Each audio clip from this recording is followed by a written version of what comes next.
ఇక్కడ ఏర్పాటు చేసినటువంటి బీసీ సప్లాన్కి సంబంధించినటువంటి ఈ రాష్ట్ర సదస్సును నిర్వహిస్తున్నటువంటి నిర్వాహకులకు భారత కమ్యూనిస్ట్ పార్టీ రాష్ట్ర సమితి తరఫున హృదయపూర్వక అభివందనాలు తెలియజేస్తా ఉన్నాను.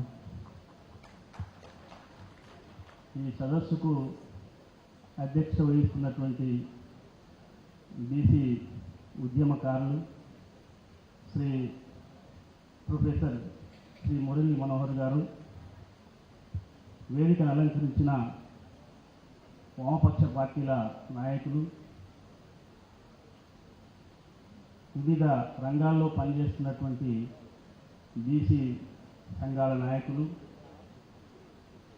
ప్రొఫెసర్సు, మేధావులు, ఈ సభకు ఇచ్చేసినటువంటి ప్రియమైన సోదరిమణులకు, పాత్రికేయ మిత్రులకు, ఎలక్ట్రానిక్ మీడియా మిత్రులకు అందరికీ భారత కమ్యూనిస్ట్ పార్టీ జిల్లా సమితి తరఫున మరోసారి హృదయపూర్వక అభివందనాలు తెలియజేస్తా ఉన్నాను. ఈ సదస్సుకు చాలా ప్రాముఖ్యత ఉన్నటువంటి అంశాన్ని గుర్తిస్తా ఉన్నాం. మురళీ మనోహర్ గారు, శ్రీనివాస్ గారు చాలా అంశాలని మీ ముందు ప్రవేశపెట్టారు. ఈ అంశాలన్నింటితో భారత కమ్యూనిస్ట్ పార్టీగా మేము ఏకీభవిస్తూ ఉన్నాం. పోరాటాల పురిటిగడ్డ వరంగల్ జిల్లా కేంద్రంలో కాకతీయ యూనివర్సిటీ ఆడిటోరియంలో నిర్వహిస్తున్నటువంటి ఈ సభకు చాలా ప్రాధాన్యత ఉంది. 67 ఏళ్ల స్వాతంత్ర్య పరిపాలన కాలంలో భారతదేశంలో ఉండేటువంటి నేడున్న జనాభా ప్రకారంగా 70 కోట్ల జనాభా, 2400 కులాలు ఉన్నటువంటి దేశవ్యాప్తంగా ఉన్నటువంటి బీసీల యొక్క సమస్యలు నేటికి అపరిష్కృతంగా ఉన్నటువంటి పరిస్థితుల్లో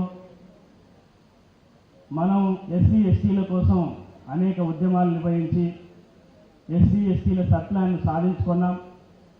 కానీ బీసీల సప్లాన్ను సాధించుకోలేకపోయాం. ఈ బీసీల సప్లాన్ను కూడా సాధించుకోవాల్సినటువంటి అవసరం ఉంది.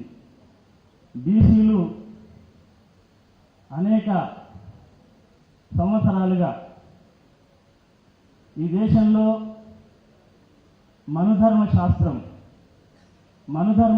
అనేటువంటి అంశం, వర్ణ వ్యవస్థ, చాతుర్వర్ణ వ్యవస్థ అనేటువంటి వ్యవస్థలో ఈ బ్రాహ్మణోస్య ముఖమాసీత్ బాహు రాజన్యకృత ఉరు తదస్య వైశ్య పదాభ్యాం శూద్ర అజాయత అనేటువంటి ఒక శ్లోకం ద్వారా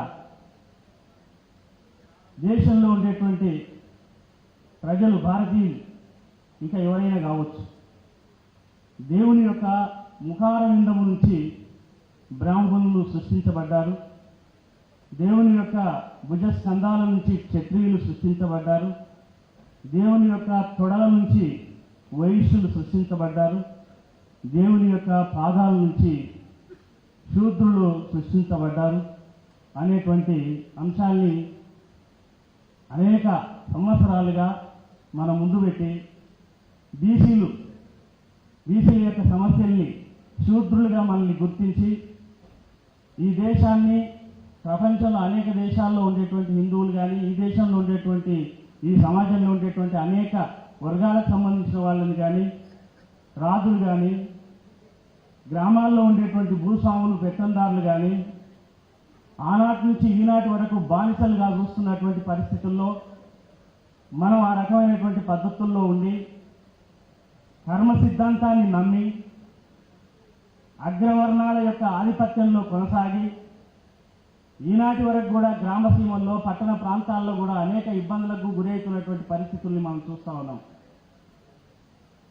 ఈనాడు మన యొక్క అనైక్యతను ఆసరా చేసుకొని దాదాపు 52% పైగా ఉన్నటువంటి మన బీసీలు ఈరోజు కేంద్రంలో కానీ, రాష్ట్రాల్లో కానీ అధికారంలోకి వచ్చేటువంటి పార్టీలకు అనేక రకాల ఉపయోగపడుతూ వాళ్ళని అధికార పీఠంలోకి తీసుకొస్తూ అనేక సమస్యల్ని మనం ఎదుర్కొంటూ ఉన్నాం. దేశ సంపదను సృష్టించడంలో బీసీలు భారతదేశ వ్యాప్తంగా అనేక శ్రమకు వచ్చారు, అనేక ఇబ్బందులకు వచ్చారు. ఈ దేశ సంపదను సృష్టించడంలో, ఈ దేశ పారిశ్రామిక విధానాన్ని అగ్రస్థానానికి తీసుకురావడంలో, ఈ దేశంలో ప్రాజెక్టులు, పరిశ్రమలు, అనేక రకాల అభివృద్ధి రంగాలు ముందుకెళ్లడంలో ప్రధాన భూమిక భారతదేశంలో ఉండేటువంటి బీసీలే నిర్వహించినటువంటి, బీసీలే కృషి చేసినటువంటి అంశాన్ని భారతదేశంలో అధికారంలోకి వస్తున్నటువంటి పాలకులు నేటికి కూడా గుర్తించేటువంటి పరిస్థితి లేదు. ఈ భారతదేశంలో మన భారత రాజ్యాంగం రచించినప్పుడు ఇప్పుడే మురళీ మనోహర్ గారు చెప్పారు, అంబేద్కర్ గారు, పంజాబ్ రావు దేశ్ముఖ్ గారు భారత రాజ్యాంగ రచన సందర్భంగా బీసీల ఎడల సరి అయినటువంటి పద్ధతుల్లో చర్చించలేకపోయాం. వచ్చే ప్రభుత్వాలైనా బీసీల యొక్క సమస్యల్ని పరిష్కరించడానికి కావలసినటువంటి అవకాశాన్ని పొందుపరచాల్సినటువంటి, వారికి సహకరించాల్సినటువంటి అవసరం ఎంతైనా ఉందని చెప్పారని చెప్పారు. కానీ 65 ఏళ్ల స్వాతంత్ర్య పరిపాలనలో మనకు జరిగినటువంటి పరిస్థితులు ఏంటి, మనకు ఏ రకమైనటువంటి అభివృద్ధిలో మనం ఉన్నటువంటి పరిస్థితులు మనం ఒకసారి నెమరేస్తుంటే మనం అనేక రంగాల్లో అనేక పద్ధతుల్లో మనం వెనుకబడినటువంటి పరిస్థితి ఉంది. మన దేశంలో 2% గ్రాడ్యుయేట్స్ ఉన్నారని చెప్పారు మురళీ మనోహర్ గారు.